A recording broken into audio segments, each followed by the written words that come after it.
Bismillahirrahmanirrahim. Assalamualaikum warahmatullahi wabarakatuh. Tulabat talibat KMI kelas 11 yang dimuliakan Allah Ta'ala. Kita sambung pelajaran kita sampai kita di bab 6 ya, dari kitab tauhid ini. Qala al-musannifu rahimahullah ta'ala babu tafsir tauhid wa syahadati an la ilaha illallah. Bab tafsir tauhid dan syahadat la ilaha illallah. Apa maknanya? Maksudut tarjamah, kata Syekh Utsaimin hafizahullah ta'ala, bayanu haqiqati tauhid. Di bab ini adalah penjelasan hakikat tauhid bitafsirihi wa idahi makna la ilaha illallah, dengan pentafsiran dari tauhid itu dan penjelasan makna alhamdulillah penjelasan makna la ilaha illallah tersebut. Wal muradu bit tauhidi huna, dan yang dimaksud dengan tauhid di sini adalah huwa tauhidul ibadah, adalah tauhid uluhiyah, tauhidul ibadah. Li'annahul maqsudu bidzati fi tasnifil kitab, karena ini adalah inti tujuan pengarangan kitab ini.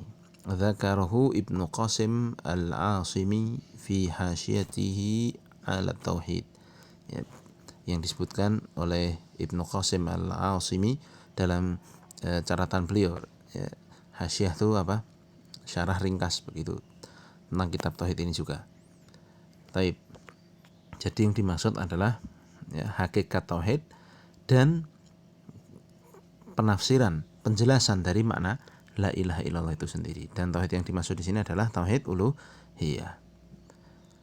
Nah, jadi jelas ya, bab ini akan berbicara tentang hakikat tauhid itu apa, dan juga penjelasan makna la ilaha illallah kaitannya dengan tauhid ini apa. Taib. Dalil yang pertama, wa qaulillahi ta'ala ulaika alladzina yad'una yabtaghuna ila rabbihimul wasilata ayyuhum aqrabu.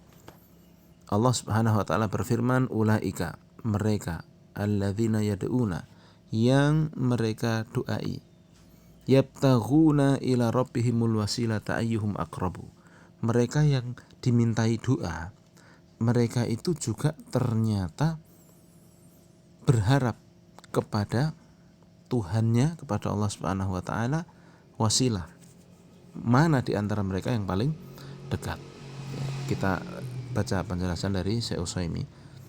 Fad-dalilul awal qauluhu ta'ala ulaika alladzina yad'una yabtaguna ila rabbihimul wasilata ayyuhum aqrabu, wa dilalatuhu ala maqsudi tarjamati fi qaulihi yad'una yabtaguna ila rabbihimul wasilata ayyuhum aqrab.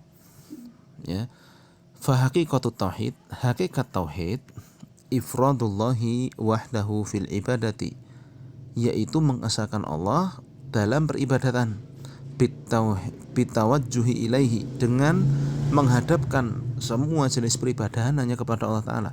Fahaulail mu'azzimuna indan nasi minal anbiya'i wal malaikati was salihin hum mutawajjihuna ilallahi yuriduna minhu. Maka orang-orang yang diagungkan di sisi manusia dari kalangan para nabi, malaikat, dan orang-orang soleh, mereka semua itu menghadapkan diri mereka kepada Allah semata, menginginkan Allah Subhanahu wa ta'ala, menginginkan pahala dan menginginkan kasih sayang dari Allah Ta'ala. Ya, jadi begini memahaminya. Ayat ini berbicara tentang keadaan orang-orang musyrikin, ya, bahwa orang-orang musyrikin itu keadaan mereka berdoa kepada selain Allah dari kalangan nabi, malaikat, orang-orang yang dianggap soleh dan sebagainya. Nah, ayat ini surat Al-Isra 57 ini Allah mengatakan di sini ulaikal ladzina yad'una, mereka yang berdoa kepada malaikat, nabi, ya, orang-orang soleh dan semisalnya itu. Nah, padahal orang-orang soleh, nabi dan sebagainya itu, mereka itu sendiri pun berusaha untuk beramal mendekatkan diri kepada Allah Ta'ala. Ya, di syarahnya Syekh Fauzan disebutkan, diambil contoh malaikat. Ini contoh ya. Ketika ada orang musyrik berdoa kepada malaikat, ya, malaikat itu sendiri ternyata sibuk mendekatkan diri, beramal untuk mencari kasih sayang Allah Subhanahu wa ta'ala, beramal memenuhi perintah Allah Subhanahu wa ta'ala. Jadi gampangnya malaikat itu sendiri sibuk dengan urusan mereka. Begitu kok didoain oleh orang-orang musyrikin, kok dimintai doa oleh orang-orang musyrikin. Dipahami ya? Taib. Demikian pula orang-orang soleh, ya. Mereka hidup. Mereka kita ambil contoh nih, ya, dalam kenyataan. Imam Syafi'i misalkan. Ketika Imam Syafi'i itu hidup, ya, apakah kemudian Imam Syafi'i bisa mendengarkan doa orang yang jauh? Kan tidak bisa. Ya. Dan ketika beliau masih hidup pun, beliau akan berusaha semaksimal mungkin untuk mendekatkan diri dengan amalan-amalannya kepada Allah Subhanahu wa taala. Ya.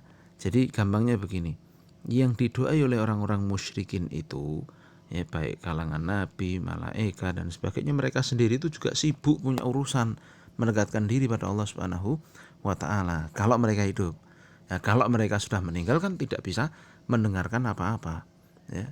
Taib. Jadi mereka juga, ya, disibukkan dengan urusan mereka masing-masing, nggak bisa mengabulkan doanya. Paham? Ya, maka yang dimaksud di sini, ya, bahwa tauhid itu haruslah memurnikan doa itu hanya kepada Allah Ta'ala semata, minta hanya kepada Allah semata. Taib. Dalil yang kedua, wa qaulihi wa id qala Ibrahimu li abihi wa qaumihi innani bara'um mimma ta'budun. Dan ketika Ibrahim berkata kepada bapaknya dan kaumnya, sungguhnya aku berlepas dari apa yang kalian sembah, illalladzi fatarani fa innahu sayahdini wa ja'alaha kalimatan baqiyatan fi aqibihi la'allahum yarji'un, ya. Kalau lanjutnya begitu, surat Az-Zukhruf. Ketika Ibrahim berkata kepada bapak dan kaumnya, sungguhnya aku berlepas diri dari apa yang kalian sembah, kecuali kepada yang telah menciptakan aku.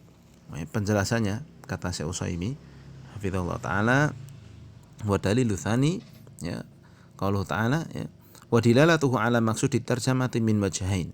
Sisi pendalilannya dari dua perkara. Yang pertama, fi qaulihi innani bara'um mimma ta'budun, sungguhnya aku berlepas diri dari apa yang kalian sembah, fa fihi ibtalul alihah, maka di sini ada pembatilan, ya, artinya Nabi Ibrahim menyalahkan Tuhan-Tuhan siwallahi, selain Allah. Innaha la tu'bad, Nabi Ibrahim dengan jelas mengatakan mereka tidak boleh disembah. Wal akhar fi qaulihi illal ladzi fatarani fa fihi itsbatul ibadati lillahi wahdah, kecuali yang menciptakan aku, kata Allah. Di sini ada penetapan bahwa ibadah itu hanya untuk Allah, ya. Fal ayatani jami'atani bainan nafi wal itsbat, maka dua ayat di atas itu mengumpulkan antara nafi dan itsbat. Ini menafikan, ini menetapkan. Wan nafyu fi ibtali ibadati ghairillahi, penafiannya dari sisi pembatilan seluruh peribadatan pada selain Allah. Wal itsbat, penetapannya adalah fi itsbatil ibadati lillahi wahdah, dalam menetapkan ibadah itu hanya untuk Allah semata. Wa hadza makna la ilaha illallah, dan ini sama persis dengan makna la ilaha illallah. Fala ilaha ibtalu jami'i ma yu'badu min dunillahi wa nafyuhu, maka kalau kita rinci, ya, la ilaha itu adalah pembatilan semua yang disembah selain Allah dan menafikannya. Dan kalimat illallah itu adalah penetapan bahwa ibadah itu hanya untuk Allah semata, ya. Jadi ayat ini setara dengan kalimat la ilaha illallah dalam bentuk praktek yang dilaksanakan oleh Nabi Ibrahim. Jelas apa kata Ibrahim? Wa id qala Ibrahimu li abihi wa qaumihi, ketika Ibrahim berkata kepada bapaknya dan kaumnya, innani bara'um mimma ta'budun, sungguh aku berlepas diri dari apa yang kalian sembah. Ini sama dengan menafikan, sama dengan kalimat la ilaha, praktek dari kalimat la ilaha. Paham, ya? Nabi Ibrahim mempraktekkan la ilaha. Illalladzi fatarani, kecuali yang telah menciptakan aku. Ini adalah praktek dari itsbat, menetapkan Tuhan itu hanyalah yang menciptakannya, yaitu Allah semata, ya kan? Jelas, ya? Taib. Ketiga, wa qaulihi ittakhadhu ahbarahum wa ruhbanahum arbaban min dunillah, ya, mereka menjadikan ahbar, ya, ini adalah ulama Yahudi, wa ruhban, ini adalah pendeta-pendeta Nasrani, sebagai tuhan-tuhan selain Allah, ya, surat At-Taubah ayat 31, ya. Kita baca dalil yang ketiga, wa dilalatuhu ala maksudi tarjamah fi ya tatimatiha, dalam lanjutan ayat ini. Ini yang diambil, ini nanti tolong dihafalkannya sampai lanjutannya ini ya. Ittakhadhu ahbarahum wa ruhbanahum arbaba min dunillah wa ma umiru illa liya'budu ilaha wahida la ilaha illa huwa subhanahu amma yusyrikun. Ini aja. Sisi penilaian dari sini nih. Faja'alallahu azza wa jalla ibadatahu ifradahu bitauhid. Ya, lihat. Mereka menjadikan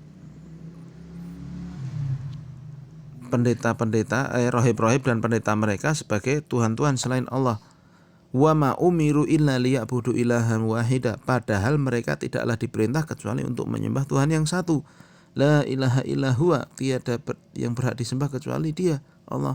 Subhanahu amma yusyrikun, Maha suci Allah dari apa yang mereka sekutukan. Nah, di sini Allah jadikan ibadah itu hanya untuk Allah semata.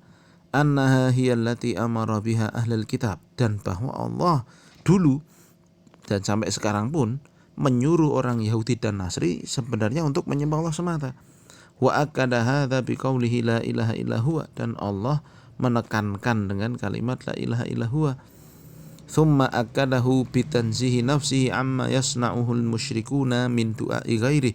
Kemudian di akhir Allah mentakkid lagi ya, kalimat Allah dengan menyucikan diri Allah Subhanahu wa taala dari apa yang dilakukan oleh orang-orang musyrikin dari berdoa kepada selain Allah, dengan menyebutkan subhanahu amma yusyrikun, Maha suci Allah dari apa yang mereka sekutukan ya. Jadi ayat ini ya, orang Yahudi dan orang Nasrani mereka menjadikan rohib dan pendeta mereka sebagai Tuhan. Artinya apa? Ditaati dengan ketaatan yang sempurna. Kalau menghalalkan sesuatu mereka ikuti, kalau mengharamkan sesuatu mereka ikuti. Padahal ya, taat 100%-nya itu harus hanya kepada Allah. Nah, di sini kaitannya apa tadi? Bahwa menaati sesuatu ya, menaati dengan mutlak ini kan haknya Allah ya.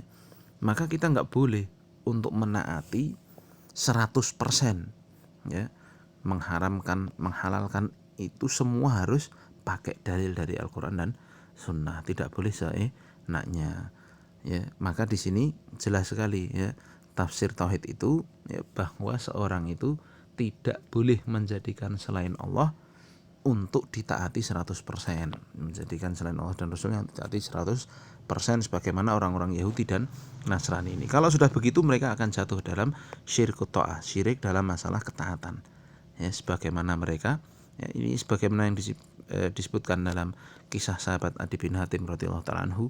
Ketika mendengar ini beliau mengatakan pada Rasul, ya Rasul, lasna na'budahum, ya Rasul, kita tuh nggak nyembah mereka.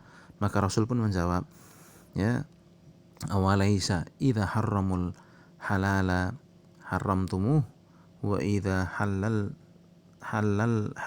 lakum al harama halaluhu. Bukankah pendeta-pendeta panutan Yahudi dan Nasrani itu kalau menghalalkan sesuatu yang Allah haramkan untuk kalian, kalian taati, kalian ikuti? Dan bukankah ketika mereka mengharamkan sesuatu yang Allah halalkan, kalian juga mengikutinya? Ya. Maka kata Nabi, fatilka ibadatuhum iyahum, fatilka ibadatukum iyahum, maka itulah ibadah kalian kepada mereka, ya enggak? Contoh nih, pendeta-pendeta Nasrani kan enggak nikah ya, padahal nikah itu dihalalkan oleh Allah. Nah, kalau ditaati 100% enggak boleh nikah seperti itu ya, berarti dia bikin aturan, bikin syariat, dan itu adalah wewenangnya Allah Ta'ala. Paham ya?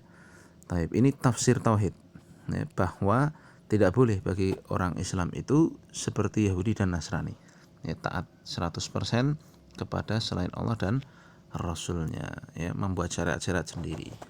Taib. Kemudian dalil yang keempat, wa minan nasi may yattakhidhu min dunillahi andada yuhibbunahum ka hubbillah. Ya, ini dalam masalah kecintaan. Dan di antara manusia ada yang menjadikan selain Allah itu sebagai tandingan. Yuhibbunahum ka hubbillah. Mereka cintai Tuhan selain Allah itu seperti kecintaan mereka kepada Allah. Surat Al-Baqarah 156. Apa maksudnya di sini? Ya, kata Syekh Utsaimin hafizahullah taala, wa minan nasi may yattakhidhu min dunillah wa dilalatuhu ala maqsudi tarjamah fi qawlihi yuhibbunahum ka hubbillah walladzina amanu asyaddu hubban lillah walau yaral ladzina zalamu idh yarawna al-'adzaba annal quwwata lillahi jami'an wa annallaha syadidul 'adzab, ya, dihafalkan sampai akhir dalam ayatnya itu.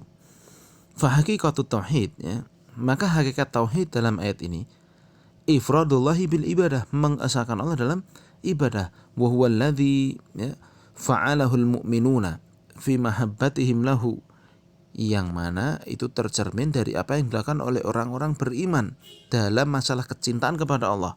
Fi qaulihi walladzina amanu asyaddu hubban lillah. Orang-orang yang beriman rasa cintanya kepada Allah itu sangatlah besar. Fahum, ya, yufridunahu bimahabbatihim wa la yusyrikuna bihi. Maka orang-orang beriman itu mengesahkan Allah dan mengesahkan Allah dalam cinta, kemudian tidak menyekutukannya. Jadi cinta terbesarnya orang beriman itu ya kepada Allah. Bi khilafi halil musyrikin, berbeda tentunya dengan keadaan orang-orang musyrikin. Alladzina yaz'umuna annahum yuhibbunallah thumma yuhibbuna alihatan yata'allahuna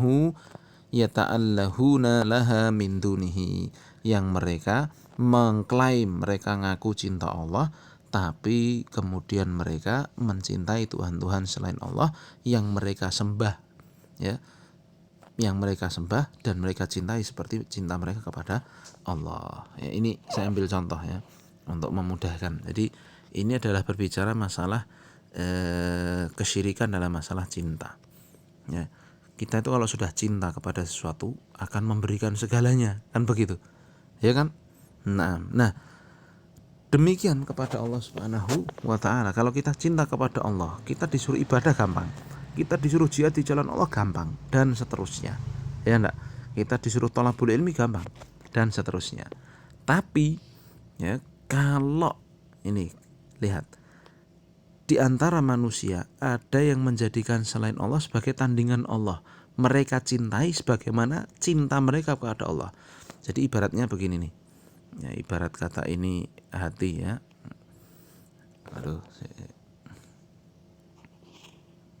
Ya, hatinya dibelah dua. Yes, gini aja lah, punter. Ya, hatinya dibelah dua. 50% untuk Allah, 50% untuk selain Allah. Contoh kenyataan dalam praktek sehari-hari.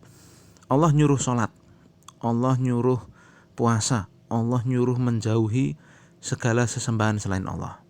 Tapi ternyata, ya, Tuhan-Tuhan selain Allah juga nyaratke ada apa? Sesajen, ada nanti kalau malam Jumat pergi kemana, ada kungkum kemana dan sebagainya. Dia lakukan sholat dan sebagainya, dia lakukan, tapi di saat yang bersamaan dia juga melakukan apa yang diminta oleh Tuhan-Tuhan selain Allah itu, ya, sebagai syarat untuk menjadi hambanya, ya enggak? Maka seperti ini batil ibadahnya, ya. Ini termasuk kesyirikan besar yang tidak diterima tauhidnya oleh Allah Subhanahu wa ta'ala. Cintanya kepada Allah cinta palsu itu, ya. 50%, ya, dia bagi untuk Allah dan selain Allah. Tidak boleh seperti itu. Nah, saya kasih contoh lagi, ya, pakai sebut nama. Ada orang sholat, zakat, puasa, bahkan haji, tapi di saat yang bersamaan, ya, dia tidak bisa meninggalkan keleniknya, ya, ngingu keris lah, nanti jamasi keris lah, ya, kemudian ngasih sajen-sajen pada ini dan itulah, ya, dan sebagainya. Akhirnya orang seperti ini dia cinta kepada Allah 50%, dia cinta kepada selain Allah 50%. Seperti ini menggugurkan tauhid, paham? Nah, yang dimaukan bagaimana yang benar? Orang beriman itu 100% cintanya harus diberikan kepada Allah Ta'ala, tidak boleh diberikan kepada selain Allah, ya. Jadi hasilnya apa nanti?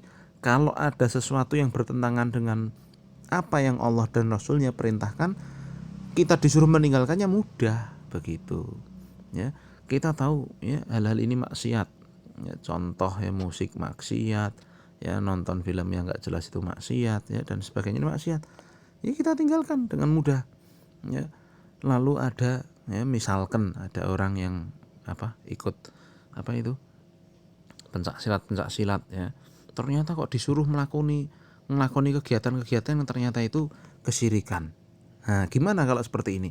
Ini kalau dia cintanya pada Allah dia tinggalkan itu, ya, suruh berendam malam-malam sambil bawa jimat, ya dia tinggalkan, karena itu bertentangan dengan Allah, ya. Jadi kalau mau cinta kepada Allah 100% haruslah digantungkan cintanya kepada Allah, dipahami ya.